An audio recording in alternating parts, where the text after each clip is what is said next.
Greetings, humans. You have entered the Command Zone, your destination for all aspects of Elder Dragon Highlander. Enjoy your stay.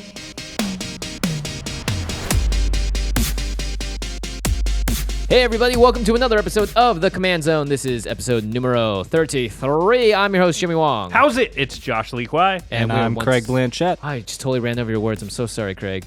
Dude, you Darn are it, like Jim. a pro now. Yeah, I was going to do the I'm love to this love, but... He's like, guys, I've been on the show 15,000 times. I will just introduce my damn self. Yep, and Craig, you did it. So that's Craig Blanchette, everybody, joining us on the show today. Co-producer, co-creator of Top Decking, the web series. Yeah. I don't think we plugged that enough last time. I agree. We need to plug this show more. Yeah, if you play Magic, then you will like a web series about Magic the Gathering. So Absolutely. definitely check it out. You can find it. Where can we find it, Craig? On YouTube. We should mention that we're teaming up with our sister podcast, The Masters of Modern, and Craig and the people behind Top Decking, the web series, and sort of creating a new, channel on YouTube. And we've got some other content in the works. There'll be more announcements about that soon. Keep your ears out. So today's episode, again, is a question-based episode. We had so many great answers to this last week, and also we're giving away prizes to everyone. I don't know if our that asked answers were questions. great, but the questions were The good. questions were good, yeah. We'll take a back seat on whether or not tooting our own horn here. But all of these lucky people asked us questions on Twitter or over email, and we're going to answer them. And if you get your question answered on air, you get a prize. You're a winner. Winner. Now, if you want to actually receive your prize, then when you hear your name on air, you're going to have to email us at commandcast@rocketjump.com and give us your mailing address so that we can send you the cool stuff. That's right. So congrats to you guys all in advance. And I think it's time to ring the customary bell because you've won prizes. Bing! Woo! That's our All bell. right, that's It's the just bell. bing! I gotta say, I did see this stuff too, and this stuff is awesome. I am jealous of everybody receiving stuff for putting in their questions. As we mentioned last week, Josh has brought a Modern Masters pack into the mix. I've got an Innistrad booster pack in the mix. And we also have lots of cool, just random foils, random rares, and Play other mats. booster really, packs. Yeah. really cool stuff. Funko Pop figures. We still have a Commander 2014 green deck, although that may have gone out with the first batch. Who knows? You'll know when you get it in the mail. That's right. Be sure when you get it to tweet out your or Instagram out your Yes. picture to us. Whoever gets the Modern Masters pack, please show us the foil Yes. Goyf. Yes, Yeah. please Yes. do. Let us know. if you and the pull regular something sick. Goyf in the regular Mythic spot. They're going to get a Goyf and a foil Goyf. Of course. I'm going to say this. It happens like 1 out of every 3 packs. Yeah. Josh. That's what happens with statistically Modern true. Masters. That's Yeah. why I love statistics, guys. I will say, though, and this is weird because it is truly random, but the packs that I've sent out, I've had some pictures come back with some awesome pulls, some foil rares. We've got like Foil Rabble Rabblemaster. Yeah, it was pretty. The Rabblemaster I don't think was foil, but the card is still like over $10, so it's an awesome pull. All right, so let's get on to the questions for today. And starting it off, and of course, we're going to have the lovely Abby Drake reading all of the questions as well. Bring a new dramatic flair to the podcast that was not prior there. Actually, maybe it was prior there. Who knows? No. Abby definitely brought it with her. It wasn't here Yeah. before. That's right. And she's also introing. She's the person that's behind the intro and the finale of both this show and the Masters of Modern. So the first question is from John Belknap over email. And the question is, how do I learn to expect when someone has an answer to my strategy and not get demolished when I go for the kill? So this is called reading your opponent. yes. It's more of an art than a science. Yeah. I think there's a couple things to look for. One is just open mana. Yeah, definitely. Yeah, one is just open mana. The other is what color of that mana. And as you play more, you'll learn what colors are sort of to watch out for specific types of things that you're doing. So if white is open, you may have to worry about board wipes. If blue's open, obviously counter spells. If, red's open, then you have to worry about things that are damage-based. Yeah. More than just destruction-based. There's some destruction-based things. But that are not like that many. artifacts. Yeah, if it's exactly. green that's open, you don't have to worry as much. But maybe like enchantment removal could be green. But, a lot of times if you see certain colors open, you know what you don't have to worry about. So, Yeah. So if you see only black mana available, you don't have to worry about getting countered. And there, the nice thing is that you're at a table with multiple players. Usually you're going to attack the person that you think has the least chance of demolishing you when you're going for the kill or whatever. Or just learn to not go for the kill and learn how to play around certain stuff, especially if you're playing with people you play with before you know what's in their deck. I mean, if you're going for something like you've got Perforos on the table and you can cast Prosh and basically kill everybody, you just need to look for that window where it looks safe. And a lot of times that's going to mean not doing it at the first opportunity. Right. It's going to mean casting it at the time when these two players are tapped out and this other guy only has green mana available. Or you can tap out, or you won't tap out when you cast it, so you have another spell that is a little insurance on top of that. Right. You might draw out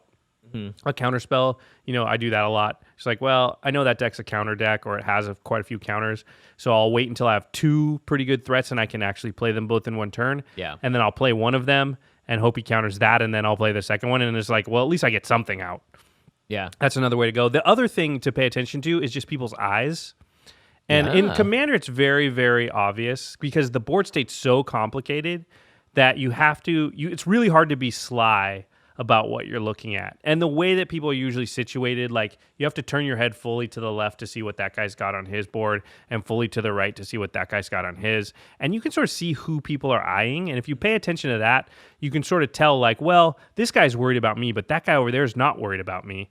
So then that will sort of inform when you can act based on who is sort of being hyper vigilant about you and who's not. If you've ever played poker before, Commander's a lot like poker where you're playing the people, not so much, you're playing their decks as well. But, I would say like a literal way to answer this question is look at their lands first. If their lands are tapped out, that, what's there left? Force of Will or Pact of Negation or some variant of that. And then look at their board. If they have an answer on the board, then obviously don't do anything. But other than that, then read their face. And if they look like they're boned, then go for the kill. Yeah.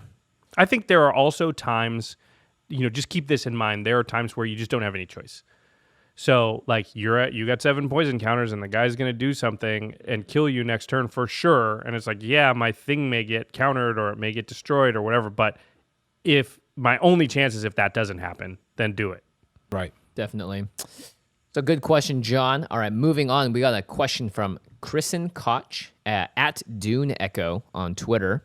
And the question is, what? No, there was a guy at my high school and he spelled his last name Koch, but it was actually pronounced Cook. So I'm not saying... I think it actually is Coke or Cook. Yeah, so... Yeah. Sorry, Kristen. So the question is... Just curious, but what are the most unique Commander decks you've encountered? Chromat? Josh's 5-color Chromat is definitely unique. It is very unique.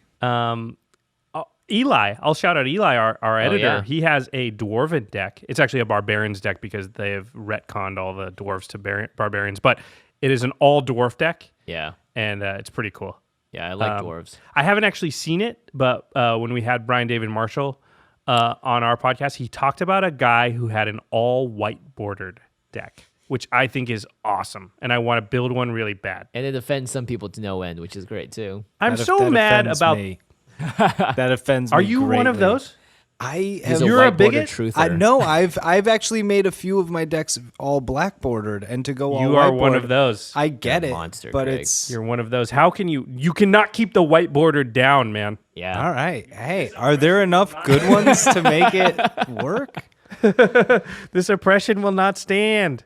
I want to make it very clear that I am talking specifically about Magic right now. No, Hey, listen, white bordered cards are still cards. Yes. Right. They are people. No, they're not people. They're just cards. They're just little pieces of cardboard. That is definitely unique. I think I've seen some... the Ashling deck I played is unique because it's a variation on Phil from the Five Commanders podcast played a 95 deck that's lands and some 99 lands and an Ashling. Yeah, or in Phil's case, there's a few alterations in there, but that is a unique deck to play because it's a very interesting board threat to keep in mind. They are also just kind of not worried about, and that's when you can get into trouble. Greg, trying to think of unique decks I've faced. I guess your Infect is pretty unique in our group. No, he's got 9 of them. How but can he's it be the only unique? one. He's the only one that plays it. So. But I mean, it's not. He has 9. I've seen 9 different ones. I mean, I like to think my Tim deck is pretty unique. Yeah, I haven't seen one of those. The Tapper. Yeah. Deck. I like that deck a lot.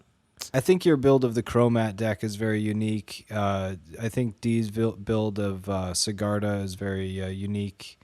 I like that decks are also unique to the players that build them. Yeah. It really is like a Freudian thing. Like your deck is built the way that it's like a deep search into your soul, what cards you put in there. No matter what you do, you can't escape like who you are at the root of it, and your deck will always show that. Whenever somebody has something that's like, this deck is all dwarves or this deck is all, soldiers or something like that, I have a respect for that, because it's like, okay, you appreciate the lore of the game. You're a Melvin or whatever. A Vorthos. Vorthos. Yeah, Yep. Vorthos. All right, on to our next question, or listener question. It's from Bruce. Actually, Bruce has a couple. He's at Brawlmac. Is that how you say it? Yeah, I was going to say Brawlmanac. I think Brawlmanac is kind of cool, too. Brawlmac sounds like something on Lord of the Rings. At Brawlmac. All right, take it away, Abby. If you could only make a deck from one set or block, not counting commander sets, what would you choose and why?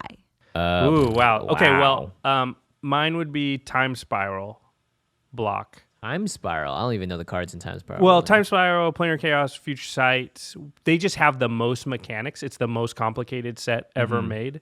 I think I heard once Mark Rosewater said that like before that block, the entirety of Magic had like 50 mechanics. And that block alone has like 48 mechanics. Oh my gosh. That's insane. Some of them were reused mechanics from because it was a nostalgia set, but I just think it has the most complexity. And the other set I would say is Cons, and that's simply because Cons is the only block with that amount of lands. Yeah, and also a lot of legendary creatures that are very tight. Like it would be a very interesting game if you just had Cons. Yeah, that's true. Actually, you have to have enough legendary creatures. It's really about the wedges. Yeah, I would definitely go Mirrored and Besieged. Yeah, because it's got this card that actually for a different reason. What? Somewhat. Sure, Craig. Yeah, sure. The Creators are some of my favorite EDH cards ever.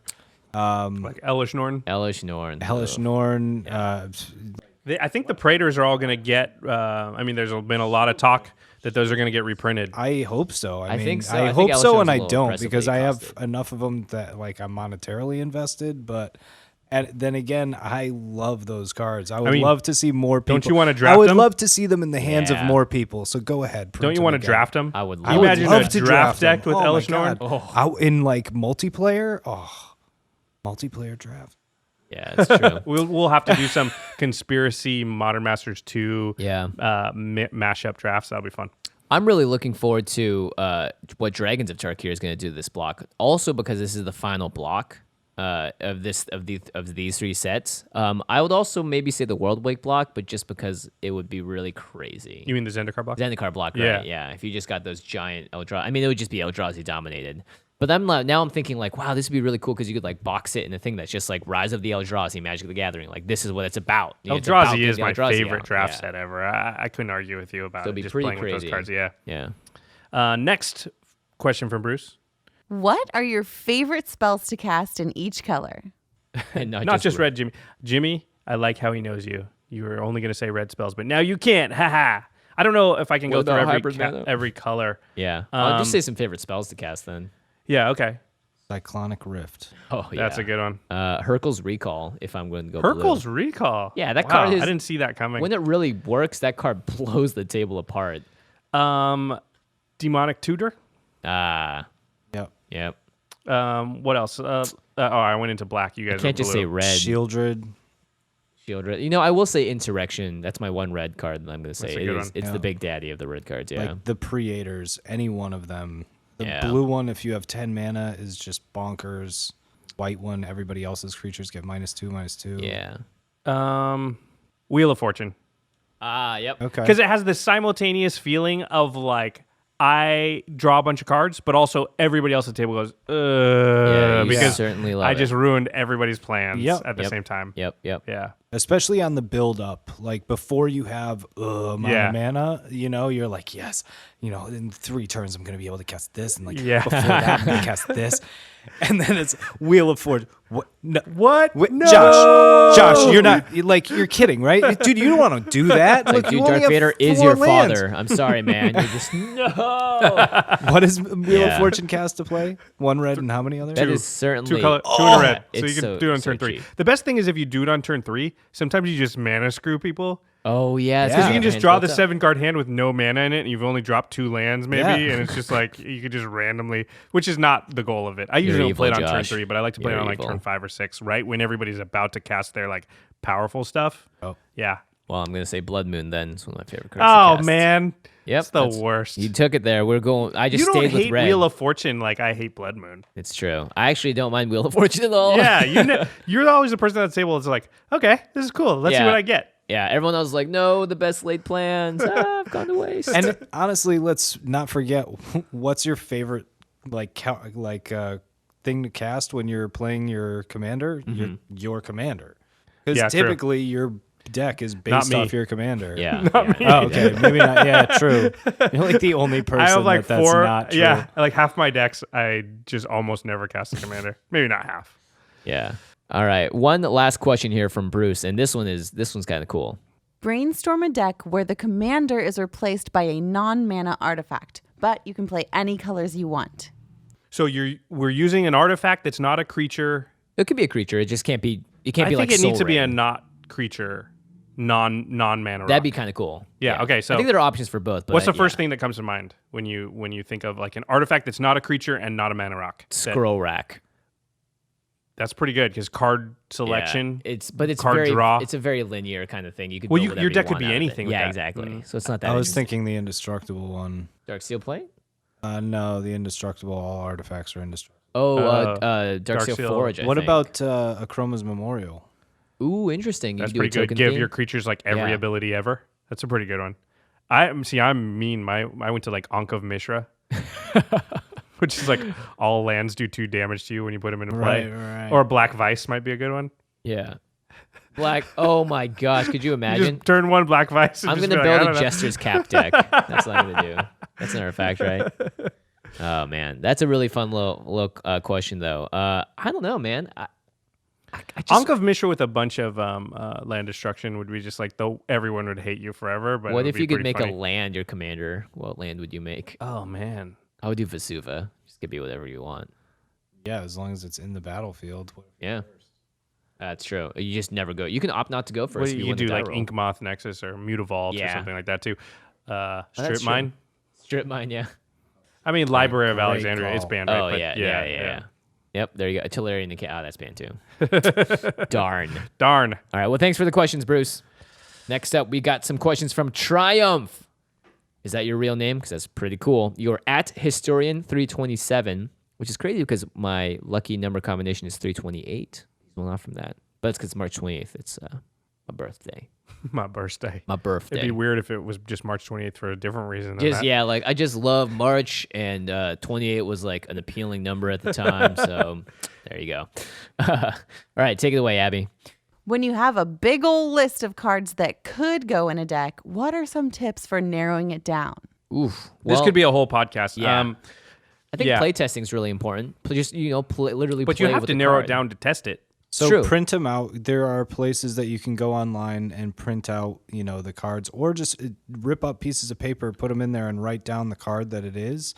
And as long as you know what the card does, I don't think this these guys is- are saying, play test. Yeah, I don't think this is as far as deciding which ones to buy. Right. Well, I mean, it could be just like if you want to play test it and you I have just a list think he means online like somewhere. I want to include all these cards in my deck. How do I determine which ones actually go in there and which I don't? always just stare at them and then try and put down a list of which one, how many creatures, how many enchantments, where's my graveyard recursion, what does each card do? Yeah, I think that's really smart. Yeah. What I do is I usually say, well, what's the deck trying to do? So let's say it's Carador, and I need a certain amount of cards that are going to put things into the graveyard, or a certain amount of things that are going to get things out of the graveyard, or whatever. Like, if it's Nekusar, I need a certain amount of card draw, and I need a certain amount of, cards that do damage to you do damage to everybody when they draw those cards. And then I just want to have all those columns, and I want to see how many of each of those columns I have. Like the Stop Hitting Yourself deck I just built. I need a certain amount of creatures that do stuff if they get hit. Then I need a certain amount of stuff that hits those creatures. Right. And then every deck needs mana ramp and card draw. I usually like to have at least 10 in each of those categories. Yeah. So then you start going, okay, well, really, when you get down to it, I've only got 10 or 12 cards that I really can play with. And then it's like, okay, do I want Swords to Plowshares or do I want Mortify? Right. And you just start making those choices. Also, laying it out and seeing where the mana costs are could be helpful. Yeah. And also seeing if there's redundancy when you don't necessarily need it. So if you have all these cards that, like token generation is really easy just to go overboard on. So you just put all the token generators in there. But you don't actually need all of them. Choose the ones that work the best and have either the most modal uses, like Lingering Souls, I think, is like an auto-include just because it has flashback. That's way better than just creating 2 1/1s for one instant, so make sure that you're optimizing where you can, and don't be afraid to cut cards either. And don't be afraid to think about those cut cards when you're playing with your final list and asking yourself, should I have cut that? Maybe I should try it. And, go back to it, but don't be afraid to cut cards. Otherwise, you're just going to be looking at this list forever. Like, be liberal in your cuts, especially if you're trying to get it down to 100 just to make a playable deck. And then from there, you can ask yourself the questions about whether or not you wanted one of those other cards that maybe you removed. Yeah, I really think the first 7 to 10 times you play the deck, your brain should mostly, even more than trying to win the game, be saying okay, how does this feel? What do I wish I had in my hand? What am I have in my hand that feels like it's not doing a lot?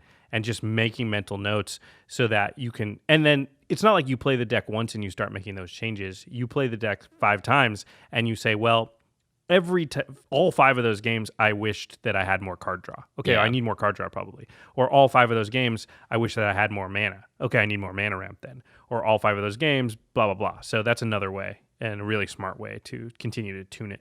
Yeah, definitely. All right, Triumph's second question, that's 2 high fives for you, bud, is... How do you decide when a card is absolutely too weak to be EDH playable versus being specialized but playable in the right deck? I think a lot of cards fall into the category of it's not playable unless it's playable in the right deck for Commander specifically, because there's so many cards that are just based off your general, like land sacking, for instance, would not be very viable in that many decks unless you're playing Titania. Yeah. It's much more useful in one deck than the other. It feels like this always changes. It's definitely dependent on the card, and you just need to think about it in the world of the deck. And if it's just like a fringe card that needs another card to go off in the deck and you have 99 singleton cards, then it may not be playable at all. But if it's playable with your general and you know that you can get use out of it, but it's just kind of weak in other decks, then you have a card that is specialized. Good. I think by comparing it to the other cards you're thinking about putting into the deck. It's like you said about Lingering Souls, right? Right. If you compare that to Raise the Alarm. That's the card I was thinking. Yeah, then all of a sudden it's pretty clear. Lingering Souls is just better most of the time, because in Commander, we're not so worried about mana cost. And so the fact that it costs a little bit more mana is mitigated by the fact that you can actually use it twice and cast it out of your graveyard. So, that's what happens is when you start laying them out, like Craig suggested earlier, where you're laying them into their little columns of what role they're filling, then you compare each card within the column to the other cards in there and say, oh, okay, well, these 3 just seem better than the other ones. So I want to use only the best ones in each column. Yeah. And Craig, if it says Infect on it, then it's playable, right? Obviously. Yeah. All right. Our next question is from Aaron Glock at a Glock. Easy. It's weird because the C and the K seem to be out of order, but that's how it is. That's how it is? Yeah, no, I'm sure you asked yourself the same question when you typed it out the first time. Yeah. All right, take it away. How do you build a deck around its color weakness? For example, no counters or board wipes. This is a very good question. Yeah, artifacts. Artifacts are your solve all for this. In general, it is like the big things like card draw, or sometimes just straight removal, like Spine of Ishsa or whatever. I think the 3 areas that you're going to be the most need for are board wipes, card draw, and mana ramp. And card draw and mana ramp you need in every single deck, and board wipes you need in almost every single deck. And artifacts cover you pretty well in all those areas. You've got Nev's Disc, Perilous Vault, Oblivion Stone. Yeah. Those are your board wipes from artifacts. You've got Mind's Eye. You've got, Howling Mind, Fauna Mythos, Scroll Rack, Sensei's Diving Top for you also card draw. have Consume the Meek, I believe is colorless. The Eldra, or is it?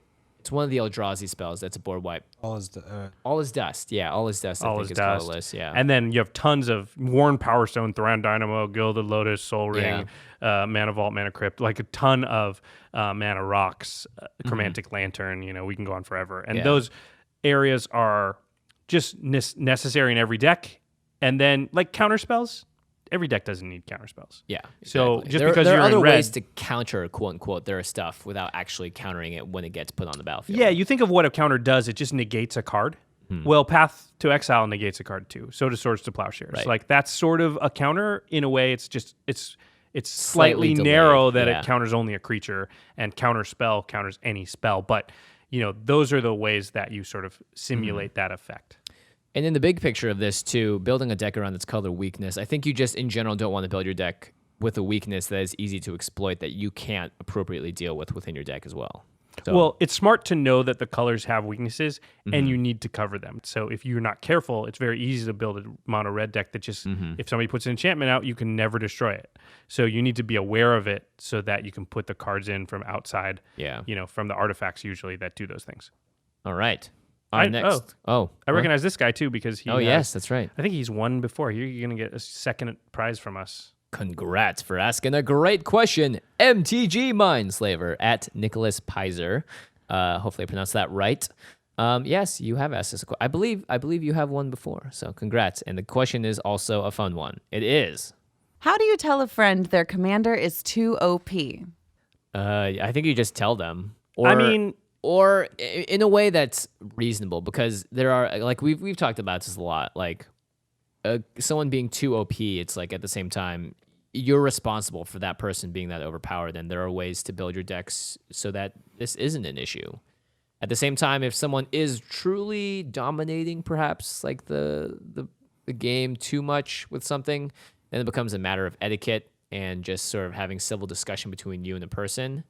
And that's like a very broad area. Like, I don't know how I can really instruct you on how to talk. It's hard to because, else. Without knowing the people and everybody's personality, I mean, you literally, the answer is sort of like it depends on the person that you're approaching. But I would say there are some good guidelines. One is it's really going to be tempting to approach somebody right after they've done the OP thing that sort of made you mad. And that's probably not a good time to do it because when the fire's hot, it's just not going to look like you're being reasonable. It's going to look like if they just did something, win infinite, killed you, and you go, your commander's too overpowered. Yeah, that's crazy. It's hard to take you seriously in that moment because you've just lost to it. So it's a lot better to sort of, in a moment where you're not playing Magic before the game or when you just see them someplace else and just be like, hey, can I talk to you for a second? And just be, then it's very hard not to take someone seriously in that instance where they're coming to you and they're just saying, dude, it might be a little too powerful. It's not super fun to play against. I will take you way more seriously if you're not saying it directly after I beat you. True. Yeah, I would say beforehand is usually the best idea. Yeah. If you can see them, putting it out, and then you can be like, hey man, mine not playing that. I brought, my mid-range deck. I don't think it's going to be much of a game for me. Or or it's like, I'd listen, appreciate I don't have a it deck if you could play something else. Yeah. Yeah. Does or somebody just else have a deck? And it could be that the commander's not OP, or it's just that they're always going infinite. You could say, like, how do you tell someone that blank is blank? This goes across sort of everything. And like Craig said, it's a matter of just being like, hey, I'm trying to test out something, or like, hey, like this guy's playing for the first time, or like, hey, so-and-so just doesn't want to play as much, and I really want them to play commander. So like, is there any other deck that you can bring out? Or is there any way to is there something else that appeals to you as a deck builder or whatever you want to play that could also be fun for you and still offer you the chance to win the way you like to, but also makes it a little more fun for the people that are getting into the game right now. But again, changes with every situation. I think the key though is to communicate with the person, be honest about it, do it in the right moment, but don't wait, because what happens is if you say nothing, then the resentment just continues to grow, right? And when you eventually do inevitably sort of confront them about it, then you're going to do it in the worst manner. Like, it's not good to be like, to just yell at somebody all of a sudden. Pent up, yeah. Yeah, it's going to be much better to just take it at a reasonable time, at a reasonable tone, just, tell them, honestly. Yeah. And but not in a moment of anger. Yeah, it's not about the player. It's not about the cards. It's about the game. So just don't direct your attention like, you are a bad person. Yeah, exactly. You are doing this. Yeah, exactly. You can, I like to use phrases like, dude, I totally know why you play that. It's super powerful. It looks fun to play, but it's not that fun to play against. I'm getting a little bored of it. Do you think we can try something else? Yeah.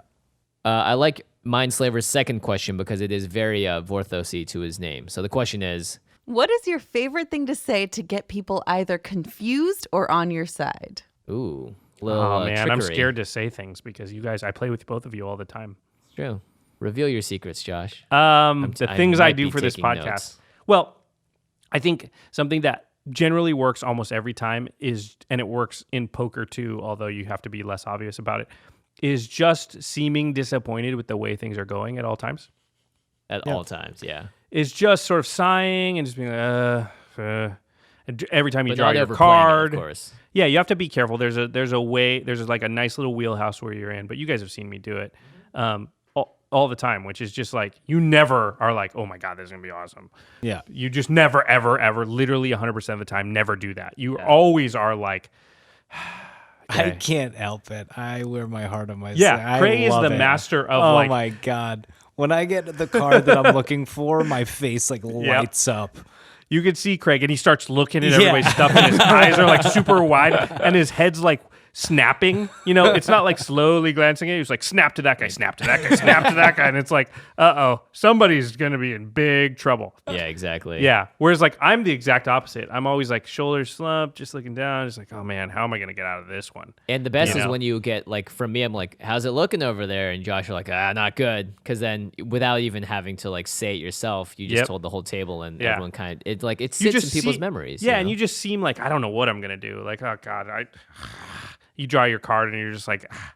I remember you said, like, I was like, man, it's not good, and you had played the same number of lands as everyone else. Yeah. But it was like 5 colors, so I was like, I guess it's kind of acceptable that you can say that, even though you have the same number of lands, but like, whatever. Yeah. Yeah, I just generally, I mean, I don't even think about it now. It's just an instinct, but it's like, you just generally never at any point seem like you're in command. Do you do this in poker as well? In poker, you have to be a lot more careful. Yeah. Poker is different. And acting strong in poker is oftentimes in your advantage. So in poker, you have to sort of be a lot more cognizant of it, because in EDH, it's almost never to your advantage to act really strong. Every once in a while it is. You have to bluster a little, but it's much more rare. Whereas in poker, a lot of times the right play is to make your bet in the most confident manner that you can, because you actually want people to fold. Yeah, you're pushing people out of the pot. Yeah, you're not even necessarily bluffing. You just, it's just better for you if they fold. Yeah. Sort of like you had to walk head tilted forward as opposed to backwards when you're playing poker. Yes. Good. All right. Next question comes from Joninho at Joninho11. How do you feel about stores having EDH FNMs? Do you think it will work, and how would you approach it as a player? This is an excellent question. Helen Brigeau, the director of, I guess, I don't know the exact competitive something or other, announced that FNMs are now open to lots of formats, and Commander a whole EDH, bunch of them, is one of those formats. Two-headed giant, all sorts of other fun stuff, and it's great. This encourages the kitchen table aspect of the game. It gets people together to have a good time together, which is good for just things in general, because people are happy, product is being sold, and the game of Magic is getting bigger. It's tough though, because EDH, I feel like, is not conducive to what FNM as we know it is. FNM as we know it is a place where you go, and it's not super competitive, but it has a pretty big competitive aspect. And usually there are prizes. Generally at the end of the night, somebody gets some booster packs or whatever. And it costs money to play as well. It costs money to play. And this is tough in EDH because, EDH is built around the board game aspect and the multiplayer aspect. And there can be a lot of feel bads happen when you get teamed up on. Mm-hmm. And this actually encourages it. It encourages collusion. And what collusion is that's different than an alliance in the game, a collusion is if let's say the three of us went to the store and we said, listen, they're doing 4-player pods. We're just going to team up on the other guy and make sure one of us wins. Yeah. Because there are prizes involved now. And that hurts the integrity of what EDH is. And so I think the way for FNM to work, and this isn't perfect, but it's probably participation based more than you won. Because you can't say who won. No, I think from the papers that I've seen of how these things work, it is largely point based, and it's not if you kill 5 people fast. It's, you get points for doing certain things. So. Yeah, point systems are interesting, but they subvert the game too. Yeah. Right? Because they change naturally. Because the way to play EDH, quote unquote, naturally is to use the political aspect of it. Right. But that's in a game where everyone is playing the same game. So there wouldn't be collusion before the game. There'd be no advantage for me bringing my 3 friends and just agreeing before it ever starts that no matter what, we're going to team up and kill whoever. Yep. It's saying that as if everybody at the table didn't know each other and never knew each other coming in and wouldn't have any reason to, have any history together. That's what makes it really tough. So point systems, I think, are imperfect because they're trying to corral something that you shouldn't be able to corral, which is politics. Yeah, it's very hard to make EDH a game that works in a competitive sense. That's why quote unquote fair. Yeah, I mean, obviously, I think 1v1 EDH would be very simple to police and make sure it works well. Once again, But then it's not really EDH, is it? Yeah, it's secret partners. If they add secret partners to it, it's just hard to quantify though. Like who wins and how does that person win, and can someone that that isn't the last person standing win? Because with a point system, that could actually be the case, right? Like you could have enough points potentially by doing other stuff that you're declared the quote unquote winner of a game. I think in a lot of ways it actually limits the kind of deck building too, because if you're really focused on, like, for instance, the highest way you can get points is by killing another opponent, then that's going to be the focus of all your decks, and you're going to have a very different meta than has been maybe just established by just playing for fun at your local game store. So I would be very careful if you're an LGS that you don't mix the competitive with the social part of EDH too much. And I know there are people with competitive edges that want to play the game competitively. I think just as a player and as a story, you should approach it in a way that there's a clear separation of the two, and that you're not overly rewarding someone for doing something that may not be healthy for the store or for the players and the mentality that they have towards the game. Yeah, it's just very easy to game the system when you start putting a bunch of rules and ways on how EDH and the multiplayer aspect works. I would think participation-based is probably the way to go, and it may just be like, if you play in 4 FNMs, you get enough points to get a couple booster packs or something, you know? Yeah, that'd be interesting. You know, that's the way to go. Or, you know, but then people want the competitive side of it. You don't want, like, you know, well, then what am I playing for? What am I even trying to win? So I don't know what the answer is. It also comes down to, like, how much money can you spend on your deck to now, like, beat on other people? Like, the money curve there does actually, you know, because if somebody only has enough money to create, like, a mediocre deck and they're showing up every Friday and, like, trying to win, but they can't, you know, it's much different when you're opening up the cards there and you have to build your deck versus when you are bringing. Yeah. Well, yeah, absolutely. but standard works, modern works, legacy works. Yeah. You know, but those have natural competitive ways that they're meant to be played, because I'm playing one-on-one. We both agree to the same rules coming in. EDH is just so much variance from that, because now it's like, well, I'm playing, but if I can convince Jimmy to team up with me, then it's a totally different game. And if I know Jimmy before I walk into the store, then it's much easier to do that. And so all of a sudden, like, certain people have way more advantage coming in. Yeah. It's a really sticky wicket. I don't know what the... It's tough too, because I think stuff like legacy tournaments fall into the same category. Sometimes people can outmoney someone else for something, and there's just other weird restrictions when you have an eternal format. Yeah. So I think it's going to be tricky ground, and I hope there are some success stories at local game stores. Hopefully somebody figures it out. You know, me personally, really great. I don't tend to want to have any desire to play EDH competitively like that. I'll play draft or sealed competitively, and I play EDH with my friends, and, you know, with strangers we meet. But we're not playing for anything. I think once there are stakes, EDH is kind of not a great format. See, and I know a card shop down in Santa Monica that has been doing EDH League for a while, that they do it the point system, and then at the end they do raffles and give players certain credits to the store for a certain amount of points, and it's worked for them for a while, and I love it. I love playing EDH, so you know, being rewarded for playing EDH sounds great to me. That's right. So also, if you guys, if you are part of a game store that's trying to do something cool and fresh and maybe is the innovative way to do it, let us know, because I want to know. I want to find out, because I'm always interested in this sort of game design stuff and game experience stuff. All right, moving on. We have a question from Mike Murphy at Gonzo Papa. I think that's my favorite Twitter name so far. That's pretty sweet. Awesome. And the question is, what is an effective mana base for a commander deck, and how important are fetch lands in the format? Well, effective mana base, I would say that most people play too few lands. I see a lot or hear about a lot of 33 land decks. Oh my gosh. Yeah. Out of 100? Yeah. Ugh. Because the old sort of standard operating procedure was 1/3 of your deck should be lands. But I feel like that's sort of a little bit antiquated, and also it's so bad in Commander to have a game where you don't draw lands. It's worse than other formats because our games are longer. So in a standard game, if you're playing standard with your friend or playing competitively even, at least if you get mana screwed, you're done. You're just done in 5 minutes. Like you're just done very quickly. In Commander, you can have a game where you're mana screwed and literally be sitting there for 45, 48 minutes where you just can't do anything.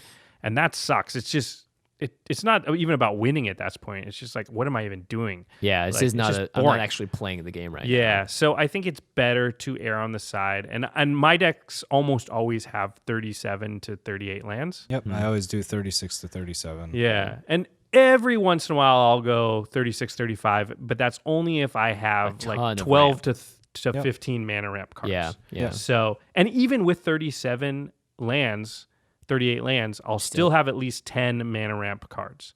So that means that almost half my deck is mana. Yeah. Yeah. So, and then as far as the fetch lands part of the question, it's I interesting. just started running fetch lands, and so if you're running like in my Rafik deck, fetch lands are fantastic. I'm able to cast Rafik when I want to cast them. I don't have to wait for my mana base to match up, on 5th turn instead of on turn 4. So if you're going to cast your commander as soon as possible, like Jimmy, your deck where you get your commander out and then you start putting counters on them and creatures cost that much less. Oh, Animar, yeah. Animar, you want to get him out ASAP. Yeah, and absolutely. fetch lands are fantastic for that. Yeah. But, in Carador, I do have my fetch lands in that, but that's because I'm also running a Crucible package that just helps me fix up my mana base if, a Blood Moon or something is thrown, because I want that to be as consistent as possible. Yeah, if you want to talk about fetch lands, I'd say look to what Modern does, because fetch lands specifically let you look for a certain land type. So let's say mountain or a swamp with Bloodstained Mire. And in that case, usually you can get a mountain or a swamp, but you can also get, for instance, shock lands from Return to Zendikar. Well, we can get dual lands. Yes, and you can also get dual lands as well. So if you look at Modern, they're always grabbing shock lands and stuff, and that really does help fix your mana base up. So fetch lands are important. They're not going to be the dominating part of your mana base, but if you're able to search up dual land shock lands from that, and I think that's the most affordable and shock lands are, dual lands aren't. Right, dual lands aren't, but I think shock lands are going to be the most common option for most players. Yeah. And there are also other unique mountains and forests, especially, right. And all of the different basic land types. There are special lands that they've made over the years that have those basic land types, but have some other special ability as well. So you can search those up. Yeah, I mean, the fetch lands are good. How important are they for the format, though? I feel like land is like, I'm fine playing Guild Gates. I'm fine playing Refuges. They're just not great lands in general. They wouldn't be played in Standard. Or the Vivid lands or something. And stuff, yeah, exactly. Because usually it feels like Commander doesn't come down to that precise of like, if I don't have my 8th mana on turn 8 available to me, I lose. Mm-hmm. It's just not that kind of format generally. So being a turn slow doesn't tend to matter too much. I mean, obviously, if you want to optimize, fetch lands are great. Yeah. But a lot of times being not optimized is in your favor. Mm-hmm. I think because you're less scary. Yeah. And I think fetch lands are really just important if you're running like 5 color, because then you want to have the option to get the land that really helps you out the most, to get that dual land. Yeah, the great thing in like Chromat is like something that fetches a plains or an island literally fetches me any color I want. Yeah, exactly. Like a Bloodstained Mire can get you 2 colors that aren't even close to it. Like you can get Steam Vents because you can get red with it. So you can get Badlands, Underworld, Sea, Bayou. You can get, you can basically get any color. Yeah. With your red or with your black. So. Yeah, and you need to get specific if you're running like a 5 color deck. All right, Mike Murphy's second question is, where do you get your deck building ideas from? I'd like to say I get it from a lot of it from Reddit and EDH, r/r EDH FNM, r/EDH whatever, and r/Magic TCG, because cards pop up, ideas pop up all the time. I also get a lot of ideas from just you guys playing around, you dudes. Has helped me just like think of combinations I wouldn't have, in interactions I wouldn't have thought of otherwise. Introduces me to new cards. Helps me build a lot. Yeah, playing with friends, tappedout.net. My God, like Tapped Out, I've looked at that so many times when I'm building a deck. And then, but that's when you already started. What gets you started? What gets me started building a deck is, I'll find a general that I'm interested in, and then the first thing that I actually will do will be go to Tapped Out, see how other people have built it. Then if I've played against it though with you guys, obviously that'll play into it. Yeah, and when I'm walking around my local, card store, just looking in the window and seeing what they got, that's always interesting too. So can spark some ideas. Yeah, it's an interesting question. I don't know how to answer it. That was actually how I got into Grand Arbiter. I saw it at my local card shop, and I was like, wow. Yeah, I think that's where I get my ideas, or how I start, is like I don't actually actively, I don't think I've ever just been like, I'm going to build a deck. You know what I mean? Like, I think I've always just like, as I'm sort of looking at new cards as the new set comes out, or I'm looking at, going through old cards, building another deck. A lot of times, well, this happens all the time actually, is like I'll be putting together a deck, like the Stop Hitting Yourself deck I put together recently. And I'm just going through a bunch of cards, and I just have this box of cards that are like cards I want to use somewhere someday.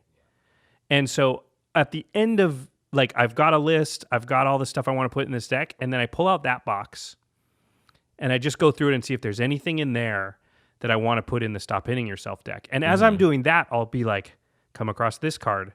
And then there'll be some card like Arc Bond from Fate Reforged. Oh gosh, Arc Bond. Or something like that. And I'll be like, oh, that card just came out. This card I've always wanted to use. Okay, put those two together. And then I start, all the possibilities start swirling. And then I start going. It's a possibility storm. Then I chase the rabbit hole from there. So I think that it's really just about letting that spark organically come. Josh found this Planeswalker spark, and the deck builder within him launched into action. That's why whenever that happens, I end up building the deck in like a week and ordering all the cards, because it's like when a fever dream, right? Yeah, it's just like this flame, and it's this fire, and it's gonna burn out really fast, and I need to take advantage of it, otherwise. Yeah. Well, you got to burn out the fire or your wallet, one or the other, or both. Usually both.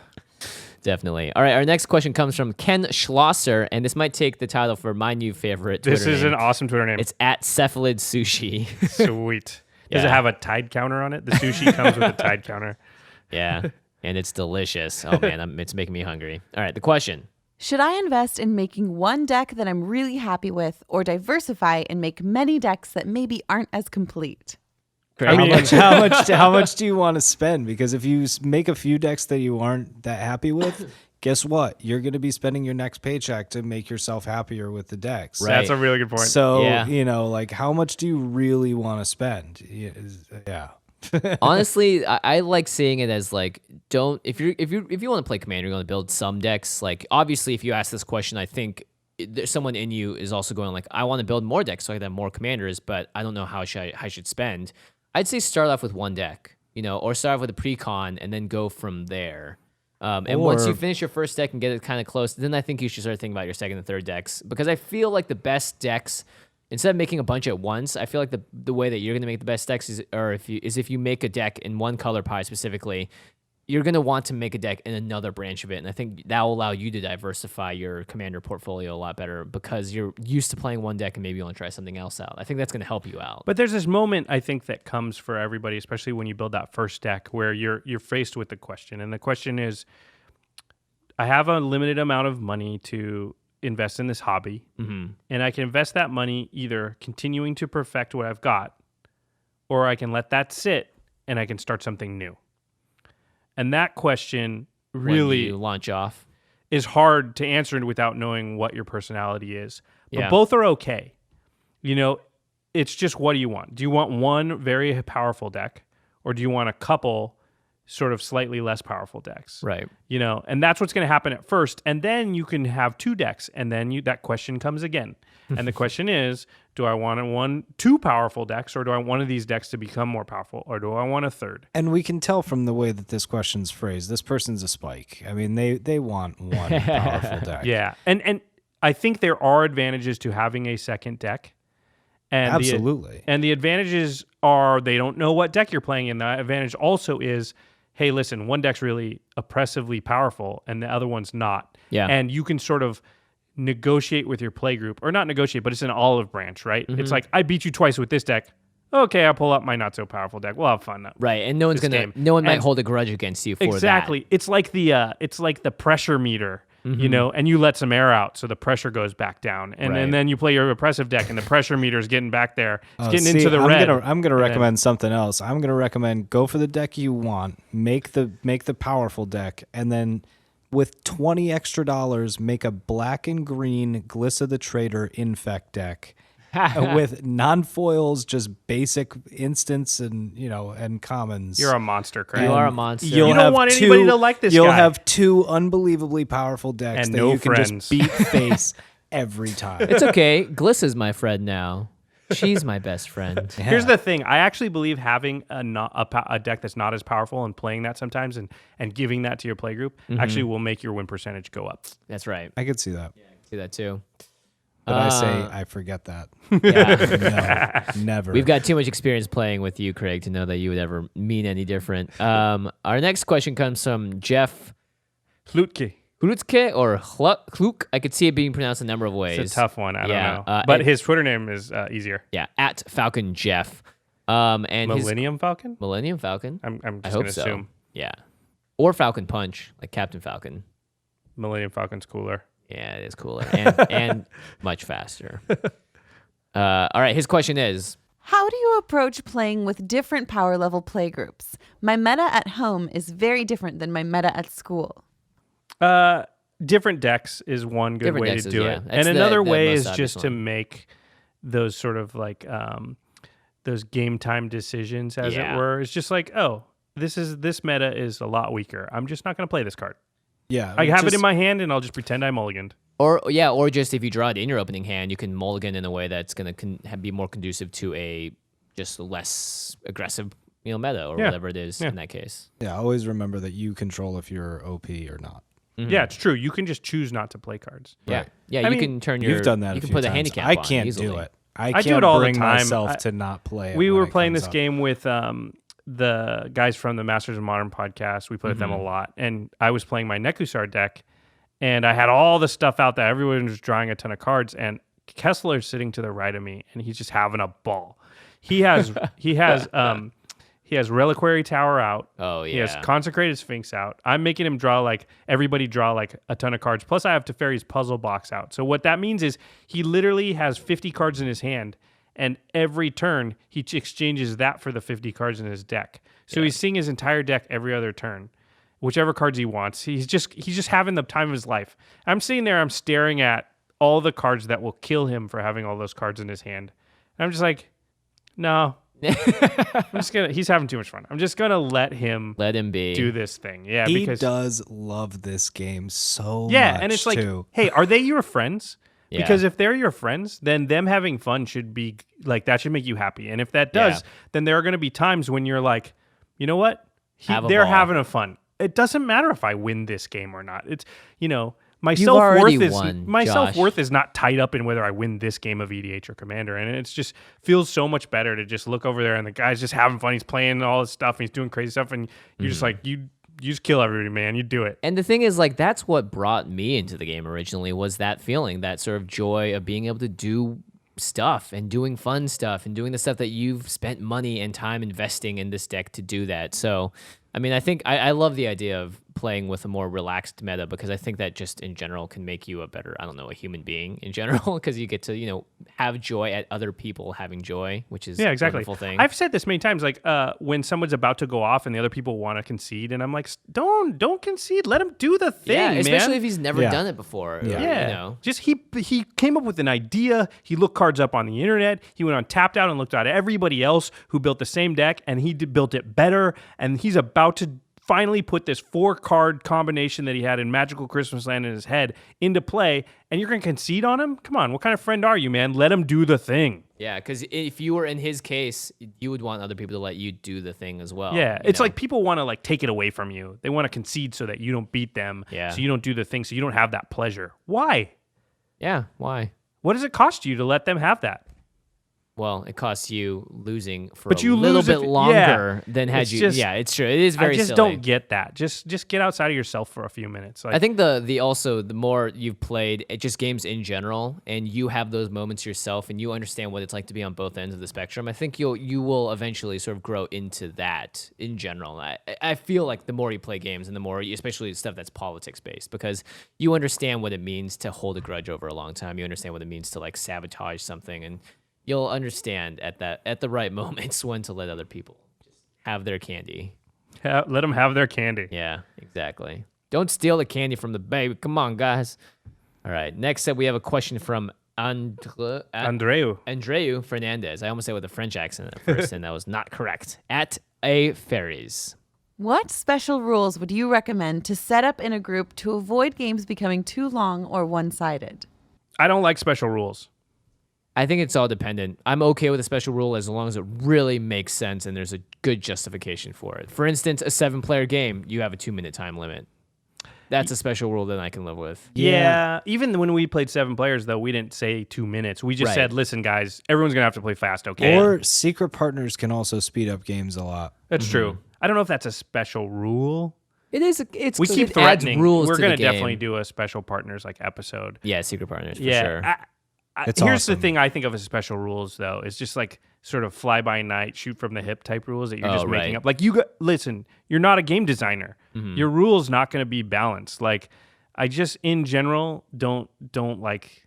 It feels like in the old, like, StarCraft days when people used to, like, play, like... I don't know if you guys played StarCraft, but there was always these people, and they would play, like, no rush for 15 minutes, only on this map, blah, blah, blah. Like, it's just not the game.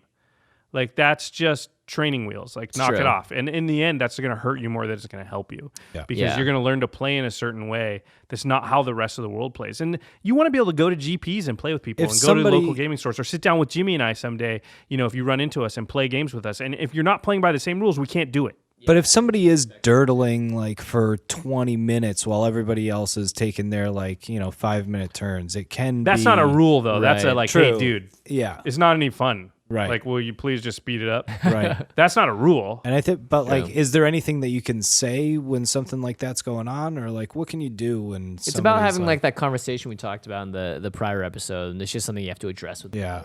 Just have to have that open communication. You need to do it at the right point in time. It's the same thing. Yeah. You don't do it in the middle of the game or right after they've lost or whatever. You just, this is happening with the same person over and over. Yeah. You just go like, hey, listen, we want to play a few games tonight. Let's just make sure everybody moves fast. Yeah. And then when he's taking a while, you're like, dude, we needed to move fast, remember? And then they'll usually do it. And that's the special rule is that we can ask other players not a rule. reasonably. Yeah. What's the quote unquote in the air It's an tonight? agreement. Yeah, it's an agreement. Yeah. It's a player's agreement.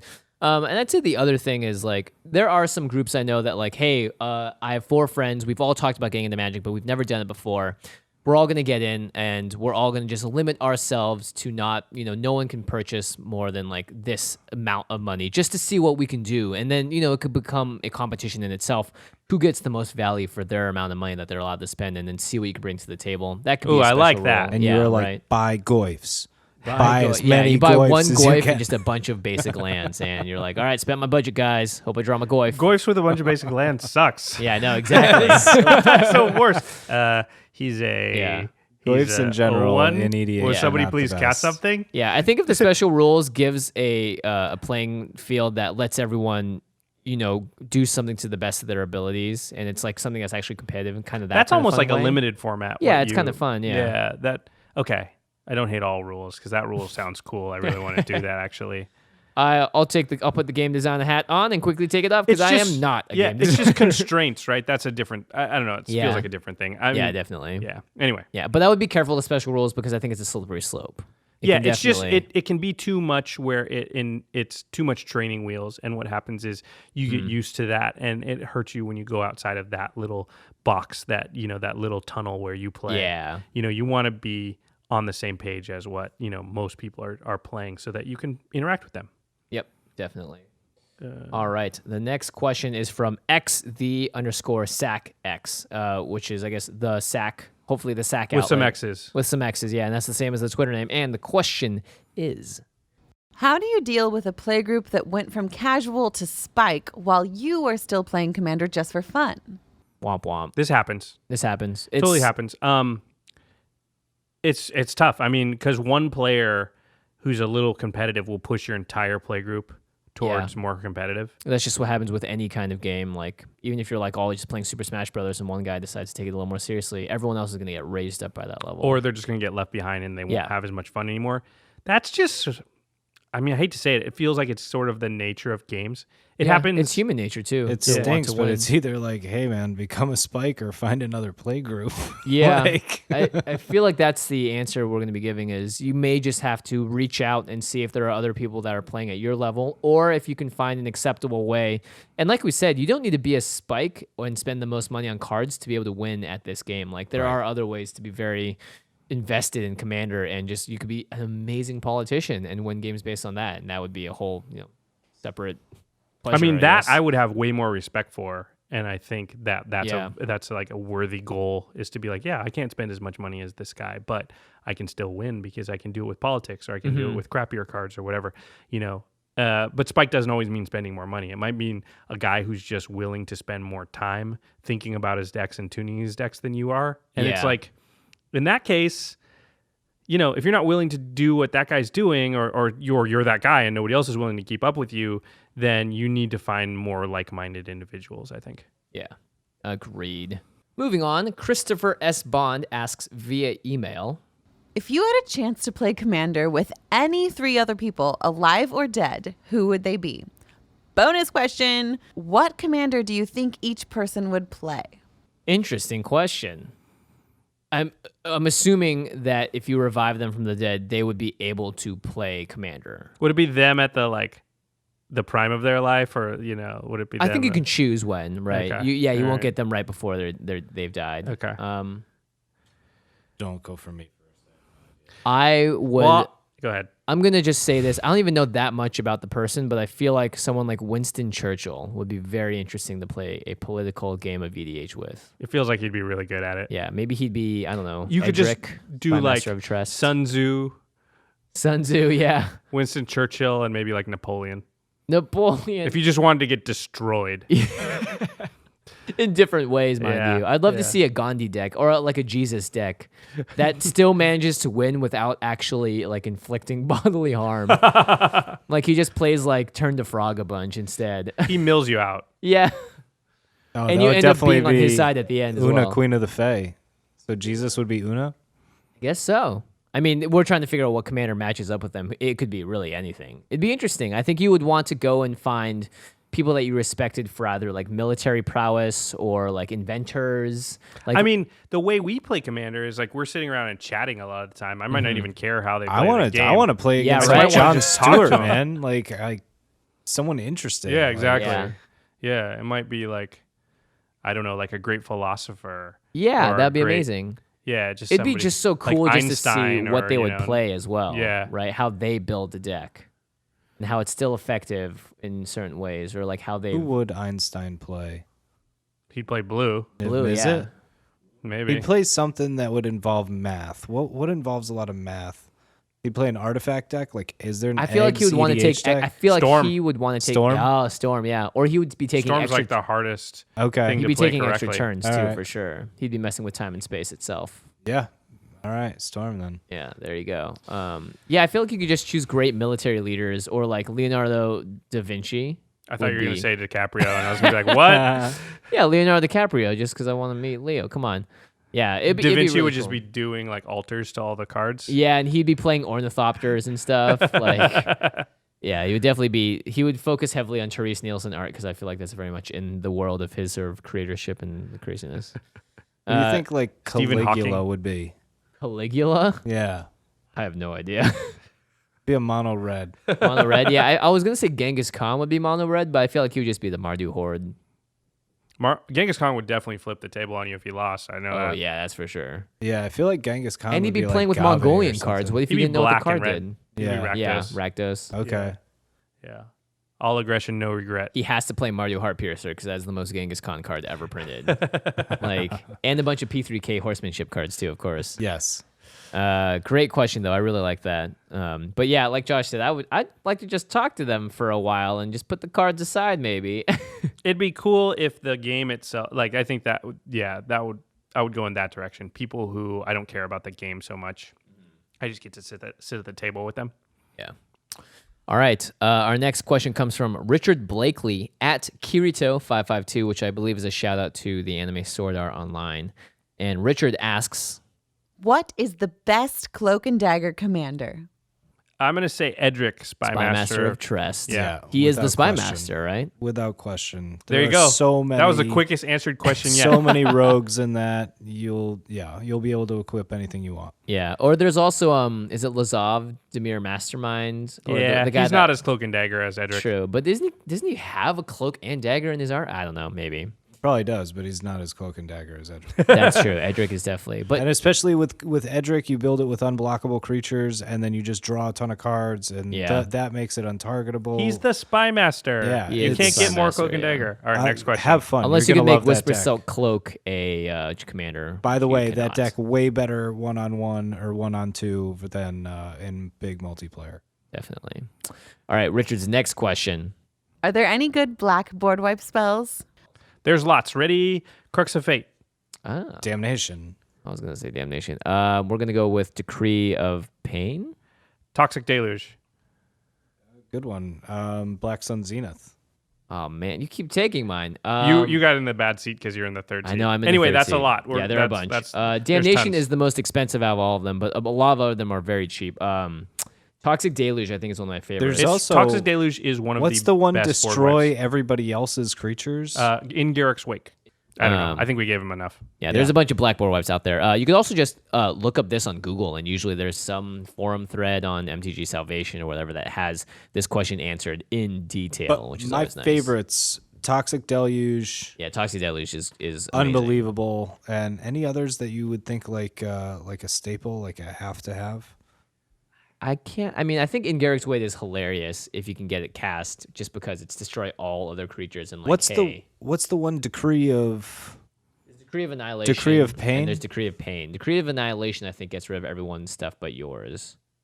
Which one draws you all the cards That's for the Decree ones? of Pain, I Yeah. think. They're Decree both of great. Annihilation is Which- actually Why are we still red. talking about Yeah, this? which is red. Yeah, it's true. Guys, we've answered his question like thoroughly. Yeah, it's true. All right, next question. Are there any good cards that synergize with Nekusar the Mindraiser? Okay, I'm going to answer this one really quick. Episode 13. There's a ton. Just go listen to it. There's a ton. And they're actually in all 5 colors, as you would have it. Well, most of the ones that synergize with him are in the right colors. Yeah, definitely. All right, so that is all the questions we're going to answer for now. So hopefully you heard your name. Again, email us your address at commandcast@rocketjump.com, and we will send you out your prizes. So Yep. Time Let to move on to- us know what question you asked as well. So for Or our questions. record. Or questions, correct. All right, time for the end step. End step time, cleanup phase. We actually didn't do this last week, so we got to do it this week. End step is a phase in Magic, but it's also a part of this podcast where we talk about stuff that may not be related to the world of Magic to the Gathering, but it is something that we're thinking about and we're interested in. Josh? Mine is going to be a podcast called Hardcore History, because we talked about Whoa. Genghis Khan just a second ago and made me think of it. It's called Dan Carlin's Hardcore History. Go check it out. Cool. I've been looking at 3D printers, so yeah, I've been looking at the Ultimaker 2. Anybody have any thoughts? Please leave a comment. All right. And the cool thing I found this week was the Rolly keyboard. It's ROLI. It's this crazy pressure-sensitive keyboard that doesn't look like any keyboard you've ever seen, but it creates makes instant Blade Runner soundtrack music. So if you guys haven't checked that out, there are some really interesting videos on that as well. Very cool. And also, I guess, this is 2 weeks out, but the shirt is both white and gold and purple and black. So if amazing. you guys remember this, No one 2 will weeks talk later, about that 2 yeah, weeks later. exactly. Yeah. I'm interested to see the people that are still finding out about it or don't know about it by the 2-week period. So let us know as well if you just found out about this crazy blouse thing. Dress. Bro. All right, everybody. Thanks for listening. I'll see you next time. Peace.